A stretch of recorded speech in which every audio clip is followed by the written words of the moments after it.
好来，继续来看台中一个才18岁新手妈妈，一个人爱顾2个双细查囝，出代志咯。半暝3点，甲2个月大的双生仔姐姐饲奶饲了后，发现倒伫边仔的妹妹已经骹手四肢拢来反硬食。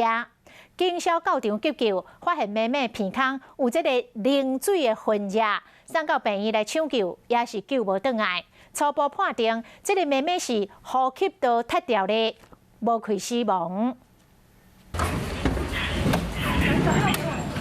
救护车一个到病院，医护人员赶紧将这个无咧喘气的2个月大红影抱入去急救。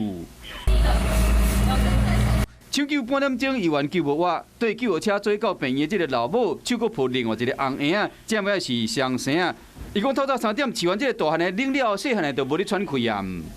同仁到现场后，因为发现这个死者后，他的体外表征后，尤其是鼻孔后，内有奶水的凝固物吼妈妈跟我们反映吼是说吼，因为她是属于年轻妈妈吼，今年刚满18岁，平常要照顾这2个双胞胎妹妹吼姐妹吼，就是已经有点分身乏术。经过初步判断，这个小妹是呼吸道脱掉的，意思讲窒气。医生刚才使一再提醒讲，这个红影因为食道较短，冷饲煞了，爱加甲倒拍下，因若无冷一旦啊回流到鼻孔，就可能无法度喘气。